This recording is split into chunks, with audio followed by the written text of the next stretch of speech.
Dieu est bon, il est grand, il est miséricordieux. Et je viens dire à quelqu'un qu'il a un plan pour terminer pour de bon les manœuvres de l'adversaire. L'adversaire ne réussira pas toujours. Les ténèbres ne régneront pas toujours. Dieu a un plan pour mettre fin aux manœuvres de l'adversaire contre ta vie.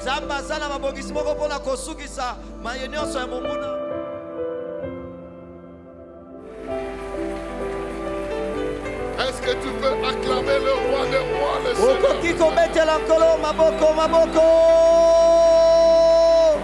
Il n'a pas besoin de te supplier, mais tu as besoin de l'acclamer. Parce qu'il mérite la louange, l'honneur, la magnificence. Alléluia. La gloire est à lui, l'honneur est à lui, la majesté est à lui. Le pouvoir est à lui, la domination est à lui. D'éternité en éternité, il vit et règne de par lui-même. Il n'a jamais rien reçu de qui que ce soit pour exister. Mais il est le pourvoyeur de toutes choses. Les anges l'adorent. L'univers l'adore. La création l'adore. Et tout ce qui respire l'adore. Gloire au Seigneur. Veuillez vous asseoir. Que Dieu vous bénisse. Nous rendons gloire à Dieu pour la grâce qu'il nous donne d'être là. Nous rendons gloire à Dieu pour la faveur de la respiration qu'il nous donne. Si tu peux apprécier l'être et le mouvement qui t'ont fait venir en ces lieux, il y a des gens qui ont du mal à se relever. Il sent que sans avoir augmenté de poids, mais son corps devient lourd de plus en plus quand il veut se relever. Donc il est en train d'avancer en âge, le poids n'avance pas, mais pour soulever la même jambe qu'il a l'habitude de soulever, ça devient un peu plus lourd. Mais si Dieu te donne l'être et le mouvement, gratuitement, vraiment, s'il y avait des anges chaque mois pour venir réclamer la facture de la respiration, tous nous serons débiteurs de ce Dieu-là. Imagine-toi, Dieu vient demander, vient te présenter la facture de la respiration. Avec un ange qui vient dire, toi, la manière dont tu as respiré ce mois ici, tu lui dois autant. Mais si tu n'as pas autant, ça vaut autant d'heures à genoux en train de le louer. Qu'est-ce que toi tu vas choisir? Qu'est-ce que tu vas choisir? Dieu est bon. Il est grand. Il est miséricordieux. Et je viens dire à quelqu'un qu'il a un plan pour terminer pour de bon les manœuvres de l'adversaire. L'adversaire ne réussira pas toujours. Les ténèbres ne régneront pas toujours. Dieu a un plan pour mettre fin aux manœuvres de l'adversaire contre ta vie. Et je vais te le proclamer aujourd'hui parce que le premier jour ou le premier dimanche, c'est le jour de la bénédiction au travers de la parole. Nous allons lire dans 1 Roi chapitre 19.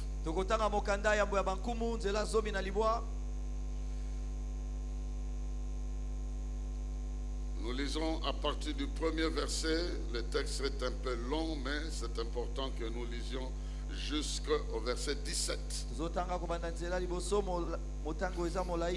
1 Roi chapitre 19, verset 1 à 17.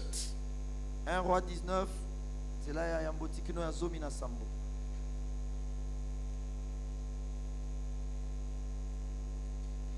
Il s'agira ici de 3 onctions pour une défaite définitive de l'adversaire. Dieu a prévu 3 onctions sur ta vie pour que l'ennemi échoue définitivement contre ta vie. Donc, retiens déjà 3 onctions pour une défaite définitive de l'adversaire. Ça, c'est la bénédiction de ce mois ici. Il ne s'échappera plus comme avant. Il sera bloqué totalement. Celui qui te fait la guerre. Akab rapporta à Jézabel tout ce qu'avait fait Élie et comment il avait tué par l'épée tous les prophètes. Jézabel envoya un messager à Élie pour lui dire que les dieux me traitent dans toute leur rigueur si demain à 7 heures je ne fais pas de ta vie ce que tu as fait de chacun d'eux. Élie, voyant cela, se leva et s'en alla pour sauver sa vie. Il arriva à Beersheba, qui appartient à Juda. Il y laissa son serviteur. Pour lui, il alla dans le désert où, après une journée de marche, il s'assit sous un genêt et demanda la mort en disant: c'est assez. Maintenant, Éternel, prends mon âme, car je ne suis pas meilleur que mes pères. Il se coucha, il s'endormit sous un genêt, et voici un ange le toucha et lui dit: lève-toi, mange. Il regarda, il y avait à son chevet un gâteau cuit sur des pierres chauffées et une cruche d'eau. Il mangea et but, puis il se recoucha. L'ange de l'Éternel vint une seconde fois, le toucher et dit: lève-toi, mange, car le chemin est trop long pour toi. Il se leva, mangea et but, et avec la force que lui donna cette nourriture, il marcha 40 jours et 40 nuits jusqu'à la montagne de Dieu à Horeb. Et là, il entra dans la caverne et il y passa la nuit. Et voici, la parole de l'Éternel lui fut adressée en ces mots: que fais-tu ici, Élie? Il répondit: j'ai déployé mon zèle pour l'Éternel, le Dieu des armées. Car les enfants d'Israël ont abandonné ton alliance, ils ont renversé tes autels, ils ont tué par l'épée tes prophètes. Je suis resté moi seul, et ils cherchent à m'ôter la vie. L'Éternel dit: sors et tiens-toi dans la montagne devant l'Éternel. Et voici, l'Éternel passa. Et devant l'Éternel, il y eut un vent fort et violent qui déchirait les montagnes et brisait les rochers. L'Éternel n'était pas dans le vent. Et après le vent, ce fut un tremblement de terre. L'Éternel n'était pas dans le tremblement de terre. Et après le tremblement de terre, un feu. L'Éternel n'était pas dans le feu. Et après le feu, un murmure doux et léger. Quand Élie l'entendit, il s'enveloppa le visage, et plutôt de son manteau.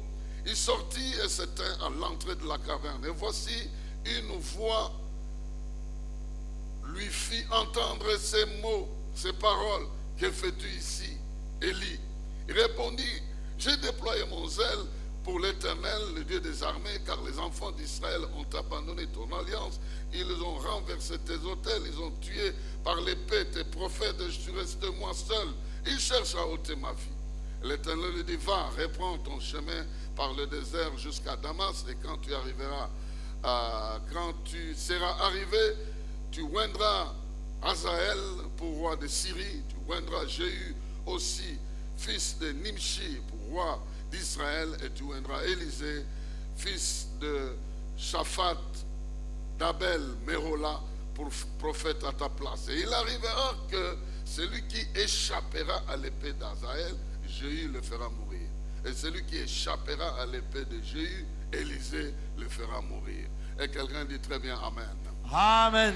Et tu renforces un peu ton Amen du mois d'octobre. Amen. Tu es arrivé au mois d'octobre. Et dans quelques mois, ça sera le 2022 sera derrière ton dos. Bon gré malgré Dieu t'a tenu la main et il continue à marcher. Bien-aimé dans le Seigneur, nous sommes ici devant un homme qui a servi Dieu de manière distincte. Mais on dirait que sa manière de servir Dieu ne lui avait pas épargné de problèmes. Vous savez ce qu'Élie a fait? Le peuple vivait dans la confusion. Les uns adoraient Baal, les autres adoraient Jéhovah. Et il a procédé d'une manière pour que Jéhovah se manifeste. Et quand les serviteurs de Baal ont invoqué en vain leur Dieu pour intervenir par le feu, et ces dieux-là ne se sont pas manifestés. Et vous connaissez l'histoire, comment l'Éternel s'est manifesté par le feu.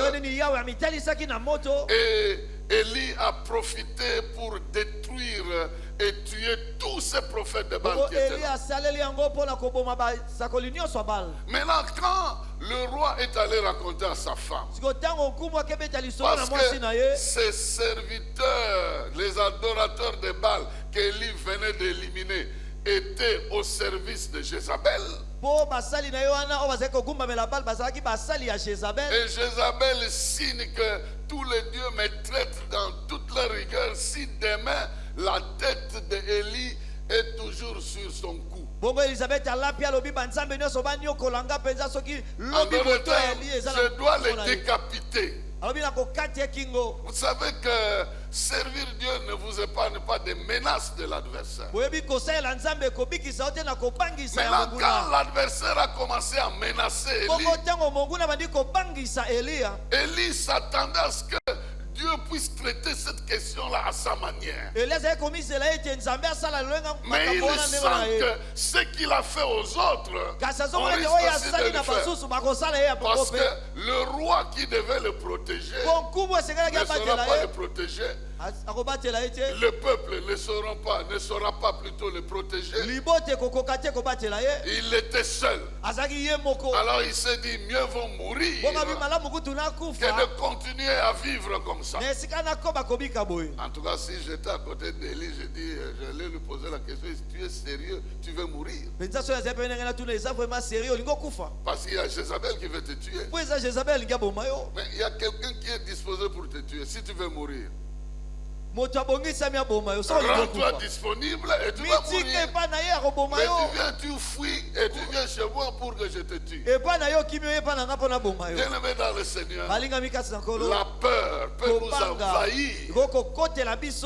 Le désespoir peut nous envahir. Il y a un certain moment, nous servons Dieu, mais nous ne voyons pas notre vie avancer, progresser ou s'imposer dans l'environnement comme nous l'aurions souhaité.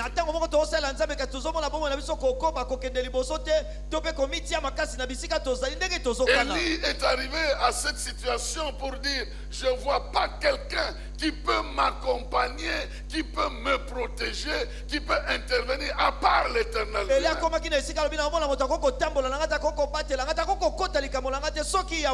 il a fui, il a quitté le lieu.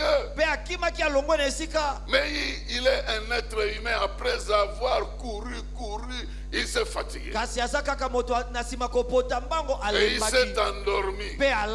Si c'était à l'époque des drones, on allait les découvrir sous un genet, on allait les capturer là-bas et on allait faire de lui ce qu'on pouvait faire. Mais la Bible dit qu'il avait une sorte de cuisine, on ne sait pas où on préparait la nourriture. L'ange de l'Éternel le réveille. Il a regardé, il n'a pas demandé de quelle cuisine il s'agit. D'où ça vient. Non, tu as un Dieu extraordinaire. Tu as un Dieu extraordinaire. Il va te rencontrer où que tu sois. J'aimerais te promettre, là où la fatigue t'a cloué. Là où le désespoir t'a bloqué, là où ton souffle s'arrête, il viendra te rencontrer. Là où tous tes efforts de la vie s'arrêtent, il viendra et il va te réveiller. Mange parce que pour toi, le temps est encore là. Pour toi, le temps est encore là. Je dis à quelqu'un, le temps est encore là. Tu dois encore rester ici. Il y a d'autres choses que le Seigneur veut faire avec ta vie. Et parce qu'il n'a pas encore fini avec toi, il fera tout pour te rencontrer là où tes propres efforts t'ont laissé tomber. Il était tellement fatigué, il mange et une sorte de nourriture qui lui redonne le sommeil, il se rendort. Et Dieu qui nous respecte aussi dans notre repos, il vient lui donner une capacité de nourriture, une nourriture qui lui donne plutôt la capacité de marcher pendant 40 jours et 40 nuits sans se fatiguer.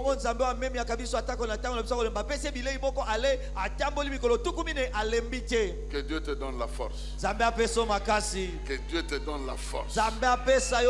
Qu'il te donne une sorte de nourriture que la cuisine humaine ne connaît pas. Tu mangeras, tu agiras, tu progresseras. Les gens vont se poser la question, il vit avec nous ou il vit ailleurs? Est-ce que ce que nous vivons, il voit ça ou pas? Jusqu'à ce que Dieu a trouvé une solution. Il lui a dit que ce qui va se passer, tu ne vivras plus tous ces événements-là. Parce que je vais prendre des dispositions. Il y a Azaël qui sera là. Il y a Jéhu qui sera là. Et il y a Élisée qui sera là. Tous les trois vont éliminer tout ce que tu vois là. Il ne lui a pas dit qu'entre-temps tu viendras te reposer ici. Je viens dire à quelqu'un, Dieu a un plan. Il a vu comment tu t'es débattu. Il a vu comment tu as déployé des efforts. Mais cette histoire ne se résout toujours pas comme tu l'aurais voulu. Ou alors tu ne sais pas comment ça va se résoudre. Parce qu'il y a toujours des adversaires qui naissent aujourd'hui. Hier ils n'étaient pas là. Aujourd'hui ils arrivent. Demain ils vont se prononcer.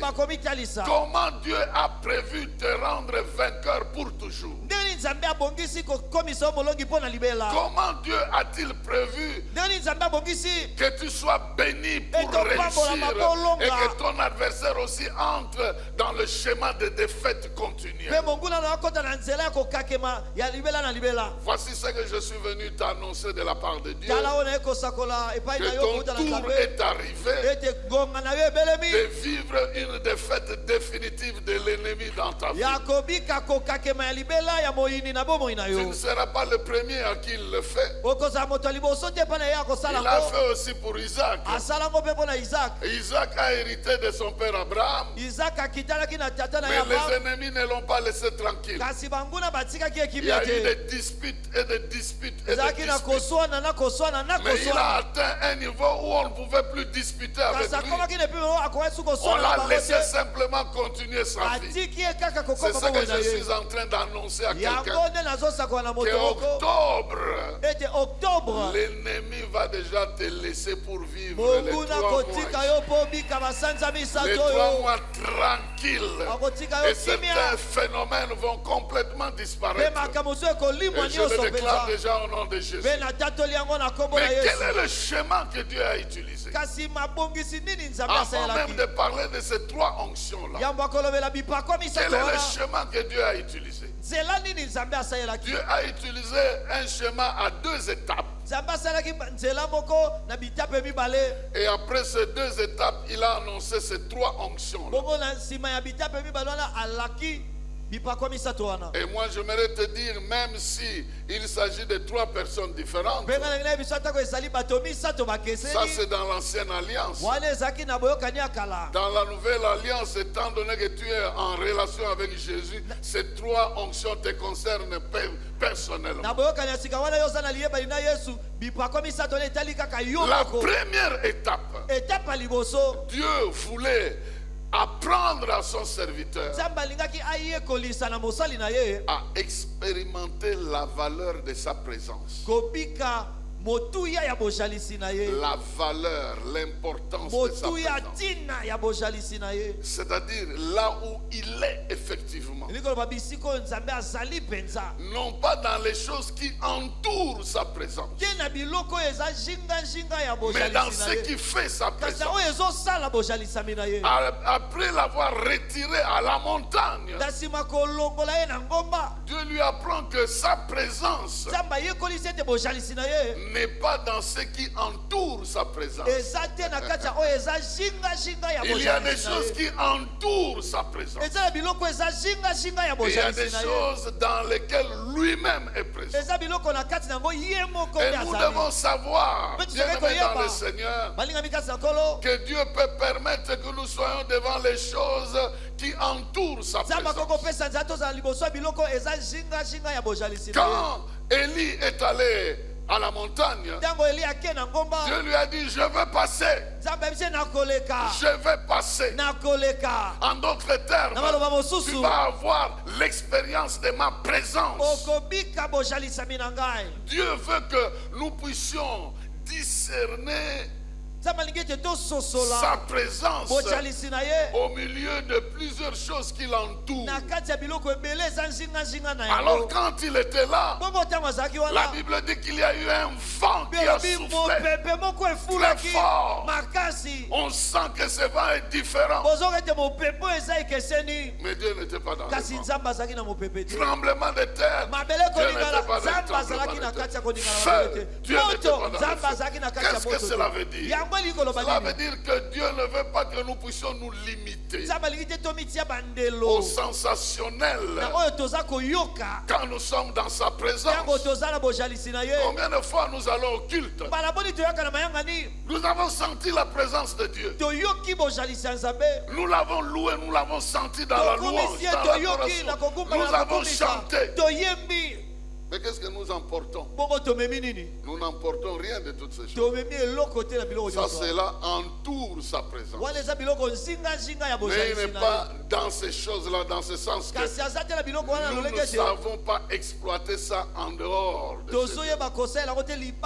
Tu peux danser ici, mais tu ne sauras pas exploiter cette danse dehors. Tu peux vivre la présence de Dieu avec un feu qui se manifeste ici, mais tu ne sauras pas exploiter ça en dehors de ce lieu.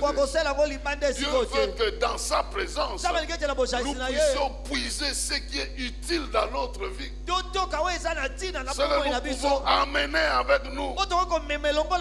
Nous avons dansé, nous avons vu le feu, nous avons senti la chaleur, nous avons su qu'il est présent.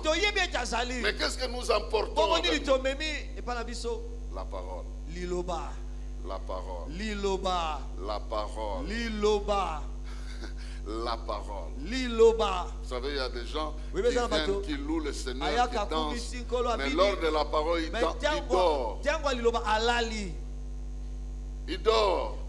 Et lui, dans l'église, il n'aime que les temps de louange. Le reste là, c'est vrai, ce temps de louange, Dieu se manifeste. Mais tu ne sauras rien emporter avec ça. Il y a quelque chose qu'il veut que tu prennes.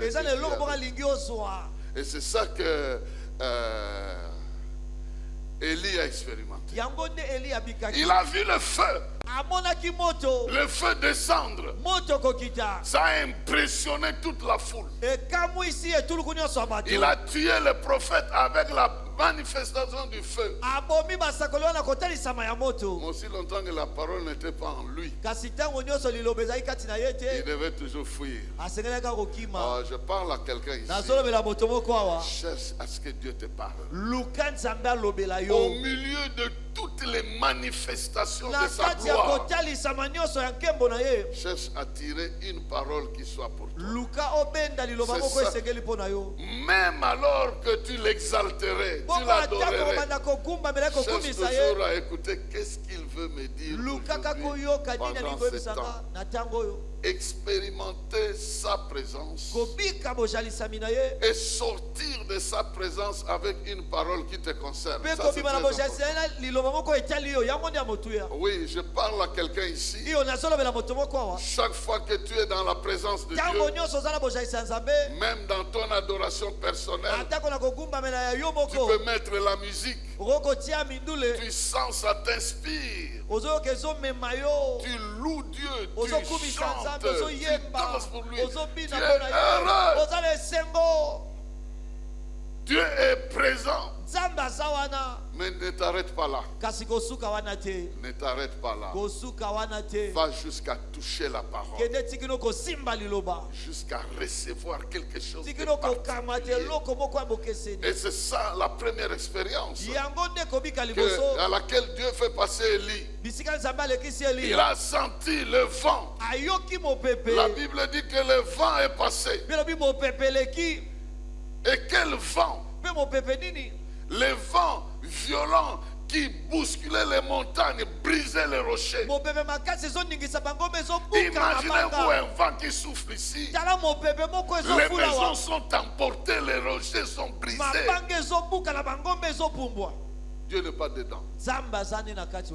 Si là où Dieu n'est pas, ça peut faire des dégâts pareils. Qu'en est-il là où il est? Est-ce que quelqu'un me suit? Là où il n'est pas, ça brise les rochers. Et là où il est, imaginez-vous, il n'est pas dans ces choses qui attirent simplement et impressionnent. Il est dans ce qui ne se voit pas. Il est plus glorieux dans ce qui ne se voit pas. Et même dans ce qui ne se voit pas, il nous parle. Oh, je prie que tu saisisses sa parole. Ce mois ici, sa parole, c'est que ton ennemi est quadrillé. Il ne va pas s'échapper. Il n'ira pas contacter d'autres sorciers pour t'attaquer en décembre. Il ne fera pas un pas. Il sera bloqué et il ne passera pas ce mois ici avec son plan. Dieu va l'arrêter. Et si tu veux, c'est ça la parole de Dieu. Et Dieu dit à Élie, tu fais quoi ici? C'est Dieu qui lui a demandé d'aller là-bas. Mais elle dit, tu fais quoi ici? Et il raconte, tu vois, moi j'ai fait tout ça seul et tout. C'est Dieu. La première chose, Dieu veut que tu découvres sa présence dans sa parole. C'est vrai que tu as prié et tu as vu la réponse. Lui, il est dans sa parole. La réponse que tu as reçue, c'est Dieu qui te l'a envoyé. Mais lui-même est dans sa parole. Cherche sa parole. À vivre et à porter sa parole. La puissance de sa parole dépasse la puissance du vent, dépasse la puissance du feu, dépasse le tremblement de terre.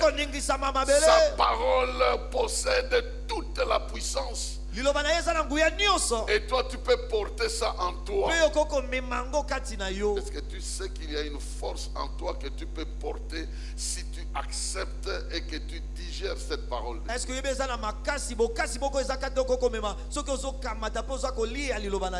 disais l'autre fois là, pendant le séminaire de la semaine, la science nous dit entre la terre et le soleil, Il y a 150 millions de kilomètres. 150 millions de kilomètres. Et ton ADN, si on l'élargit, il est 100 fois plus long que cette distance-là. C'est pas moi qui dis, c'est la science.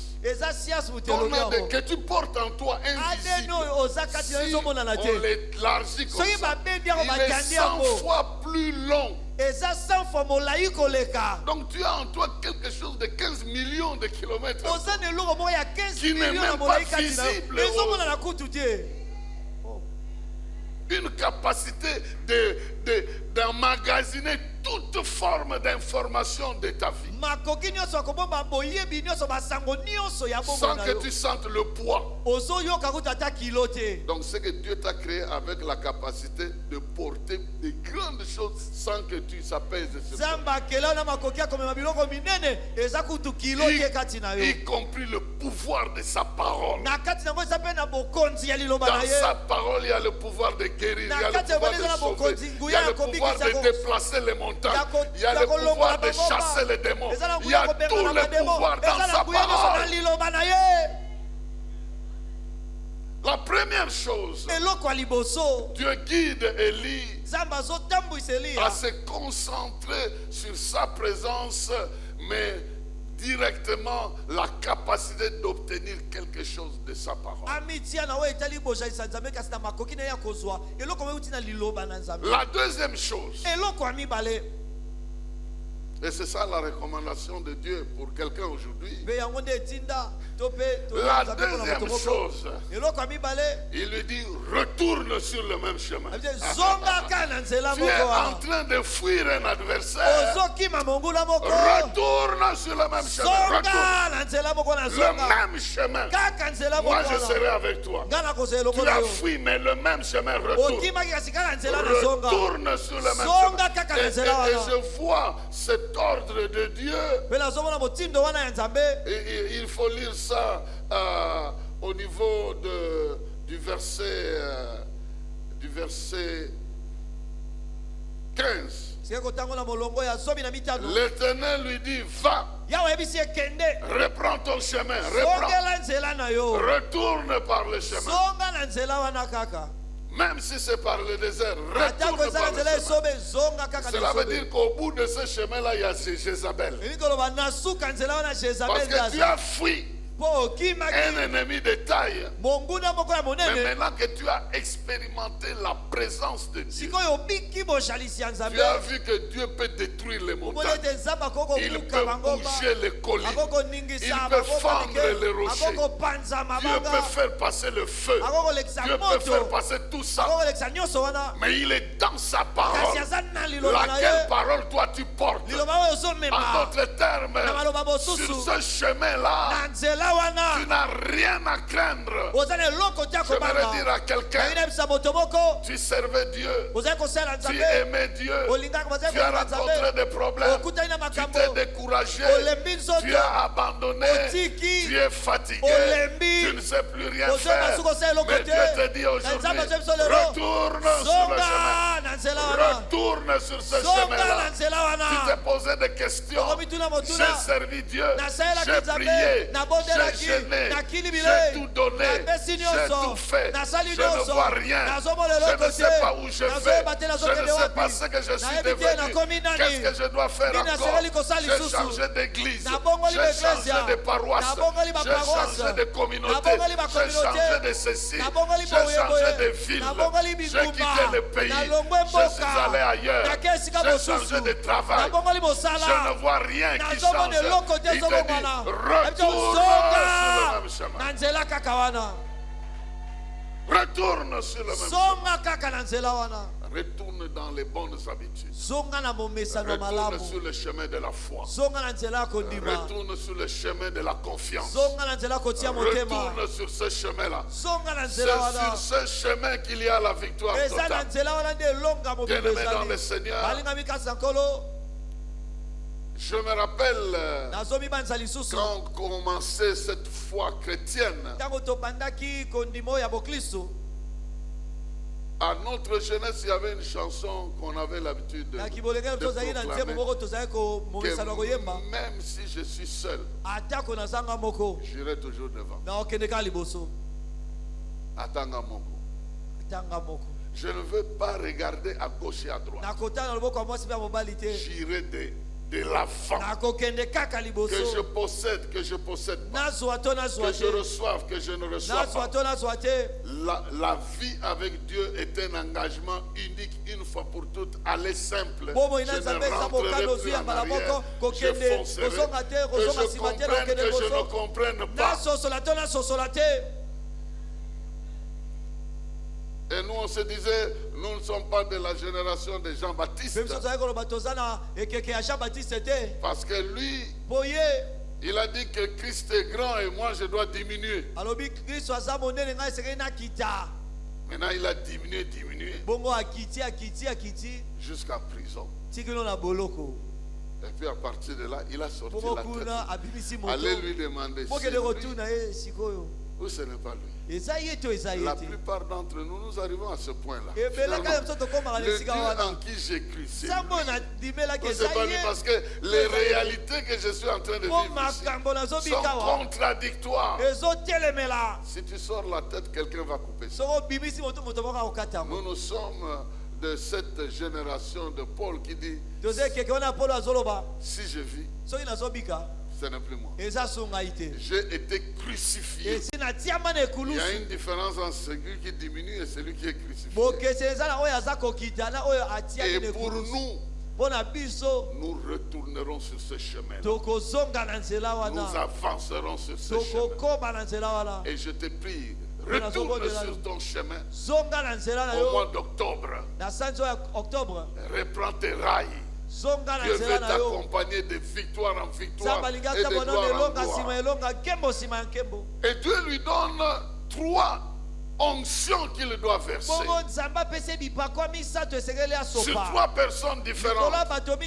Et je disais tout à l'heure que ça c'est dans l'ancienne alliance. Dans la nouvelle alliance, nous n'avons pas besoin que ça soit sur plusieurs types de personnes. Mais toi, en tant que chrétien, tu reçois ces 3 onctions. Et moi, je suis venu les proclamer ce matin dans la vie de quelqu'un. Première onction, il dit, tu verras Azaël. Tu vas oindre Azaël. Et chez nous ici, ce sont ces noms de ces gens qui deviennent une prophétie. Azaël veut dire celui qui voit Dieu. Celui qui voit Dieu. Par implication, Dieu veut une onction pour te permettre de bien le voir, pour te permettre de bien l'expérimenter. Et d'ailleurs, c'est la promesse qui a été donnée. Dans les derniers jours, je répandrai de mon esprit sur toute chair. Vos fils et vos filles prophétiseront et de vieillards auront des visions. Dans ces mois d'octobre, Dieu veut te oindre pour que tu le voies de manière particulière. Tu dois le vivre de manière particulière. Dans tes prières, dans tes sommeils, dans tes méditations. Il viendra te révéler des choses particulières. Des choses que tu vas faire. Parce que le temps est arrivé pour que l'ennemi cesse de jouer avec ta vie. Il doit se manifester. Le temps est arrivé. Il viendra te dire ce que tu dois faire. Il viendra t'expliquer ce qui se passe dans ta vie.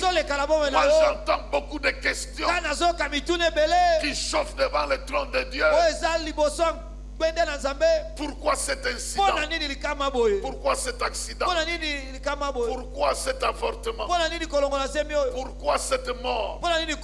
Pourquoi cette histoire dans ma vie? Pourquoi? Il y a plusieurs questions. Les unes ont des réponses, d'autres n'ont pas de réponses. Et moi je te dis le mois d'octobre ici, à partir de ce moment que tu m'entends, que tu sois dans la salle, que tu sois ailleurs, il y a l'huile qui va être répandue en ce lieu pour que les écailles de tes yeux tombent. Et que tu commences à voir certaines choses clairement dans ta vie. Cela n'est pas impossible. Cela est possible. Et cela est voulu de Dieu. Tu ne tâtonneras pas en ce qui te concerne. Tu verras clairement ce que Dieu veut de ta vie. Ce qu'il veut que tu fasses spécialement ce mois-ci. Il va te oindre. Cela vient du Saint-Esprit au travers de la parole que tu es en train d'entendre. Pendant que tu dis oui, mais voici, ouvre mes yeux, ouvre mes oreilles, débouche mes sens spirituels, que je sois capable de saisir ta présence et que je sois capable de saisir ta parole. Cela est possible. Et cela se fait même à l'instant même. Comme Jésus disait à ses disciples, vous êtes déjà purs à cause de la parole que vous entendez. Que cette parole touche votre cœur, fasse tomber les écailles de vos yeux, débouche vos oreilles, pour que votre Dieu devienne accessible à votre intelligence et que vous soyez capable de discerner sa présence, de discerner sa volonté. Il ne veut pas que tu meurs. Il ne veut pas que tu échoues. Il ne veut pas que tu continues sur ce chemin-là. Il vient pour mettre fin à ces choses. Il vient avec des révélations particulières. Et toi tu reçois cela. Au nom de Jésus-Christ. Il te donnera certaines explications pourquoi tu es passé par ça. Plus tard il va dire à Élie, tu n'es pas le seul. Il y en a même 7000. Ils sont là. Tu ne les as pas vus. Ils sont là. Tu as une bonne nouvelle pour toi. La bonne nouvelle, c'est qu'il a déjà traité le sort de ton adversaire. La bonne nouvelle, c'est qu'il va relever ta vie. La bonne nouvelle, c'est que tu n'as pas besoin de fuir l'adversaire. Tu n'as pas besoin de lui donner le dos. Tu as besoin de retourner sur sa voie. Et c'est lui l'ennemi qui doit capituler.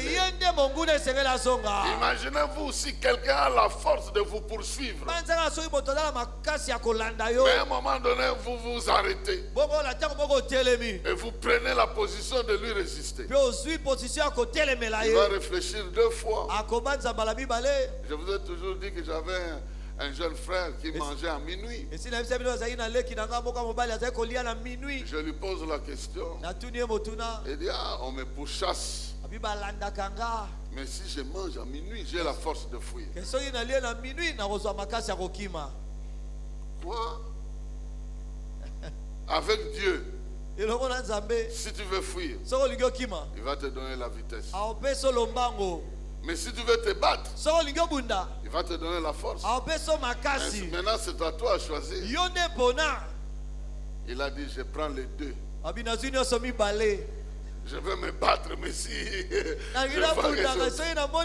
Donc, non. Il a choisi les deux. Et la vitesse et la force.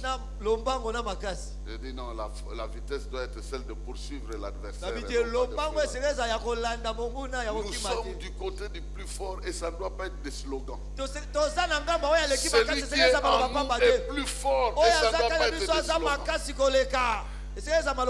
La première onction d'Azaël symbolisait le contrôle sur la Syrie.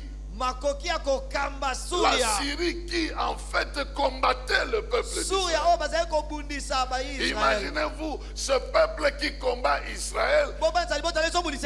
Son roi a été oint. Alors comment vous ne comprendrez pas que tout ce que la Syrie décide là,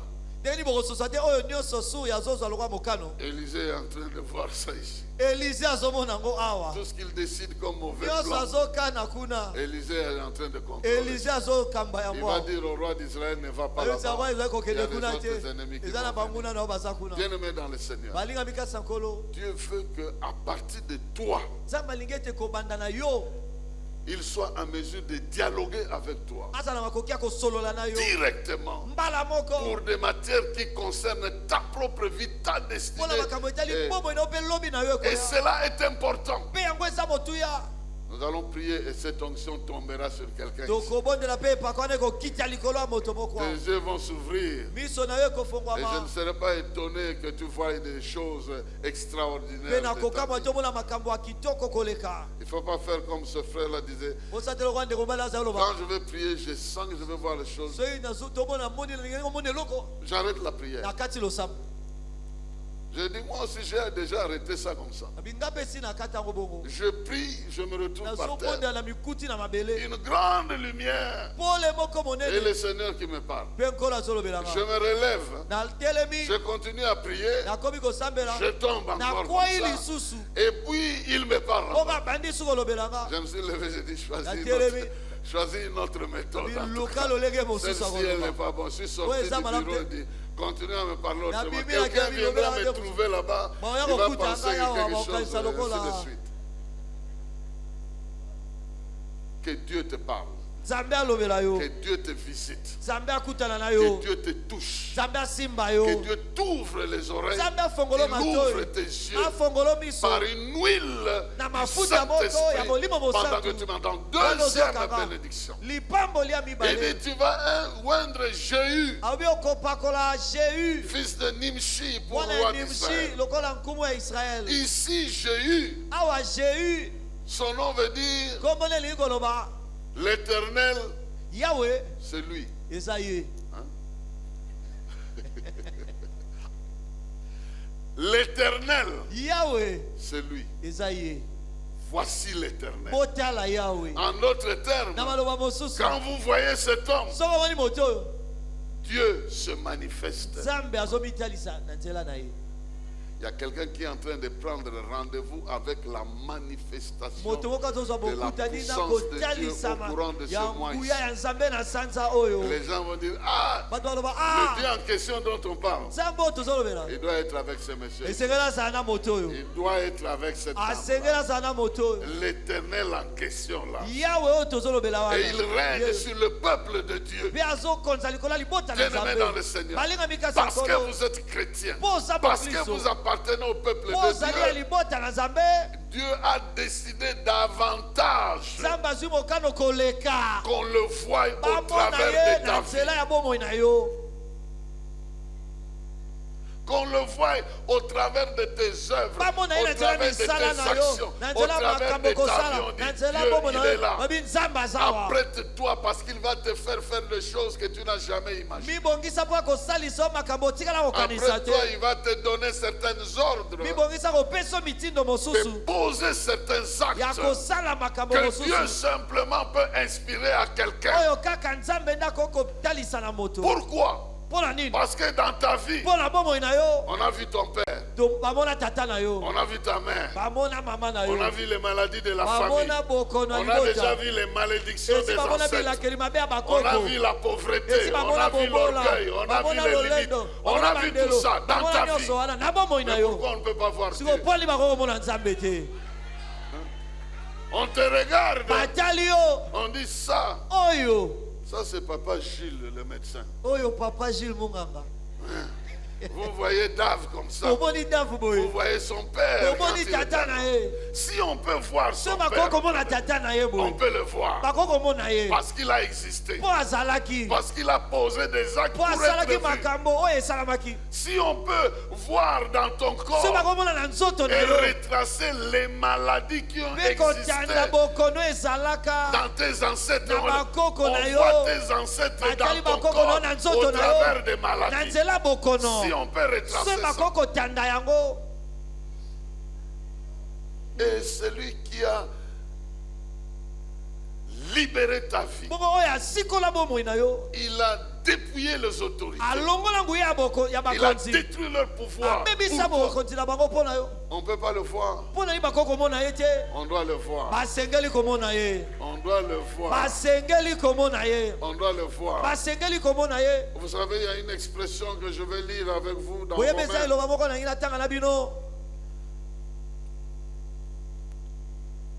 Dans Romains, verset 13. Disons, chapitre 13, verset 14. Romains chapitre 13, verset 14. Mais revêtez-vous du Seigneur Jésus. Revêtez-vous du Seigneur Jésus. Et n'ayez pas soin de la chair pour en satisfaire.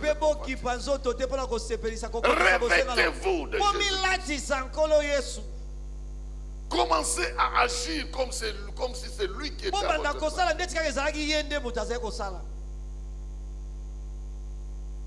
Parce que si tu vis, ce n'est plus toi, c'est lui qui vient.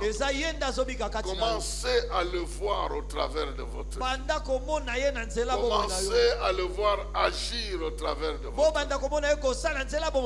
Parce qu'il y a plusieurs choses qui peuvent agir dans votre vie. La colère peut venir, la honte peut venir, le doute peut venir, la crainte peut venir et se manifester. Mais Christ, avec son pouvoir, peut aussi se manifester. Bien-aimé dans le Seigneur, octobre, il y a une onction de la manifestation particulière de la gloire de Christ, de l'autorité de Christ, de la puissance de Christ, de tout ce que Christ a mis en nous et est capable d'agir. C'est comme ça que même au niveau de notre pays, il y a des choses que nous annulerons par le pouvoir de notre langue. C'est ça que vous devez savoir. C'est nous lierons sur la terre, sera lié au ciel. C'est nous délierons sur la terre, sera délié au ciel. Même dans ta propre vie, même dans ta famille, ce que tu lieras sera lié, ce que tu délieras sera délié. Rappelez-vous, pour que cette onction fonctionne, vous avez l'expérience de la présence glorieuse de Dieu avec la parole qu'il vous donne. Et vous êtes sur le chemin qu'il a tracé pour vous. Vous n'êtes pas en train de fuir, vous êtes en train d'affronter les problèmes de votre vie. C'est comme ça que cette onction-là doit se manifester. Celui qui a fui, c'était toi. Mais celui qui revient, c'est le Seigneur en toi. C'est le Seigneur par toi. C'est le Seigneur par ta vie. C'est pourquoi ils te feront la guerre. Ils ne te vaincront pas. Parce que celui qui est en toi va se manifester de plus en plus. Troisième onction. Il dit, tu finiras par oindre Élisée pour prendre ta place. Pour prendre ta place. Tu es oint pour prendre la place de ton Seigneur. De ton Seigneur. Non seulement tu le manifestes, mais tu prends sa place. Ce n'est pas pour être adoré, ce n'est pas pour être honoré, mais c'est pour manifester, imposer son règne. Parce que Élisée veut dire Dieu est le salut. Il est le salut. Il sauve, il délivre, il répare, il restaure. Ah, je pense qu'ici il y a des restaurateurs, il y a des réparateurs, il y a des gens que Dieu veut oindre pour qu'ils puissent poser des actes de grande envergure qui sauvent des peuples, qui délivrent le peuple, qui libèrent le peuple, qui transforment la vie des peuples, qui donnent des solutions inouïes au peuple. Élisée a donné des enfants. Il a ressuscité les enfants. Il a assaini la nourriture. Il a surnagé le fer qui est tombé. Il a bloqué les armées et les a rendus aveugles. Est-ce que vous savez qu'il y a des Élysées que Dieu veut élever afin que par leur prière toute forme de délivrance soit accordée, non seulement dans votre vie, dans votre famille, mais dans votre pays. Il y a des gens, Dieu n'a jamais changé. Avec des Élysées, il peut bloquer les plans des adversaires. Il peut annuler les plans de l'ennemi. Ça n'a rien à voir avec le roi, ça n'a rien à voir avec le peuple. Ça a quelque chose à voir avec la relation qu'on a avec Dieu et la mission que Dieu nous donne. Je suis en train de parler à quelqu'un. Je suis en train de parler à quelqu'un ici. Et quelqu'un ici doit recevoir cette onction. Et je suis mandaté pour prier afin que quelqu'un aujourd'hui puisse être en mesure d'apporter des solutions autour de sa vie. Là où il y a des perditions, là où il y a des malheurs, là où il y a des problèmes, Dieu veut se manifester comme un Dieu qui sauve. Il sauve les entreprises, il sauve les pays, il sauve les nations, il sauve les villes, il sauve les quartiers, il sauve des familles, il sauve de toute forme de blocage. Mais il veut que ces gens soient loin de sa part afin d'agir au nom du Seigneur.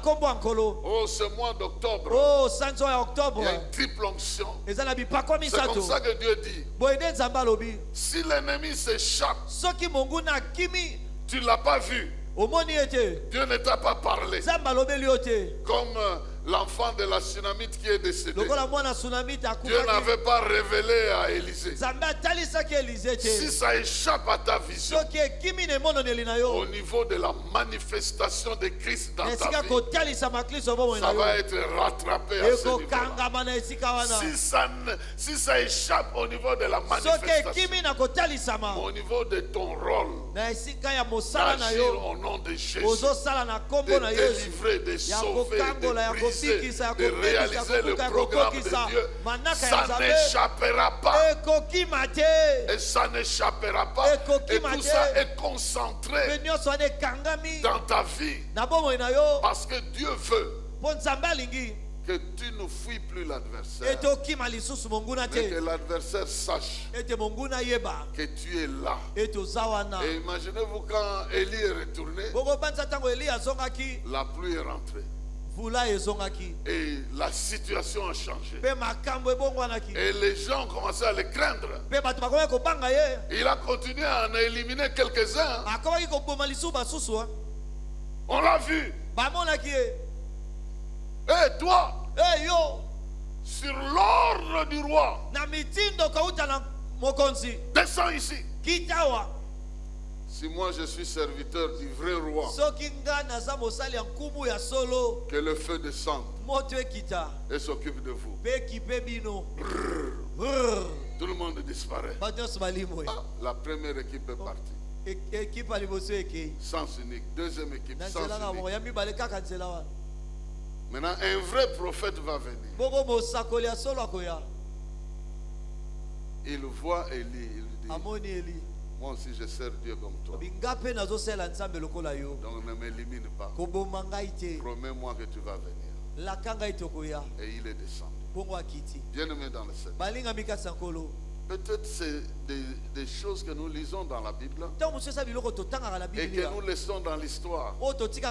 La Bible dit que ces choses sont écrites pour nous instruire et nous révéler ce que Dieu est capable de faire afin que nous le cherchions et que nous vivions à notre époque la victoire totale dans tous les domaines.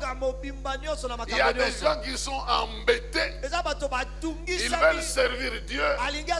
L'ennemi apparaît ici, il le bloque. Il apparaît là-bas, il le bloque.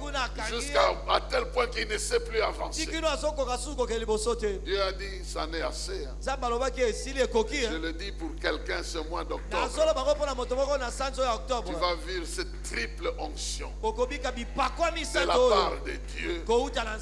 Et puis Dieu le fera pour plusieurs autres personnes. Je le dis, ça c'est à ton niveau. Mais il le fera aussi au niveau du pays. Il y a des gens qui vont commencer à voir des choses. Il y a des gens qui vont commencer à découvrir certaines choses. Il y a des gens qui feront des déclarations et Dieu agira derrière leurs déclarations. Ça va se passer ce mois ici. Vous allez sentir que nous ne sommes pas seuls. Nous ne sommes pas laissés pour compte. Il y a un Dieu que nous avons invoqué qui est avec nous. Certains d'entre nous, nous avons fait alliance avec Dieu que nous ne quitterons pas le pays. Nous les servirons dans le pays. Et il nous a aussi promis qu'il nous protégera dans le pays où nous avons décidé de le servir. Et ce que nous déclarons, il va le faire aussi. Je suis en train de dire, certains d'entre nous, nous avons signé l'alliance avec Dieu. S'il fallait partir, on serait déjà parti depuis longtemps. Mais on a fait alliance, vous me servez ici. Retournez sur le chemin, restez en place. Vous allez voir la délivrance que l'Éternel va faire pour vous. Ce Dieu-là, il ne sommeille ni ne dort. Il reste le même hier, aujourd'hui, éternellement. Il entend le bruit de son peuple. Il entend les prières de son peuple. Il est le Dieu de la justice. Il est le Dieu de la justice. Il est juste, il nous exauce. Ça, je peux vous le garantir. Mais dans ta propre vie, c'est que ce mois ici est un mois où le blocage de l'adversaire est déjà manifesté. Il ne saura pas faire les manœuvres qu'il a l'habitude de faire. Alors que Dieu t'ouvre les yeux, il t'ouvre les oreilles. Que sa parole soit bénie dans nos cœurs. Au nom de Jésus.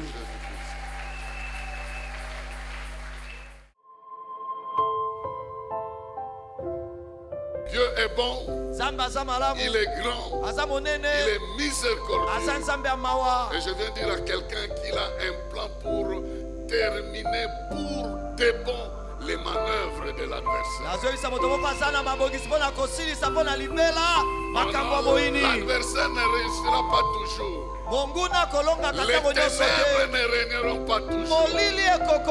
Dieu a un plan pour mettre fin aux manœuvres de l'adversaire contre ta vie.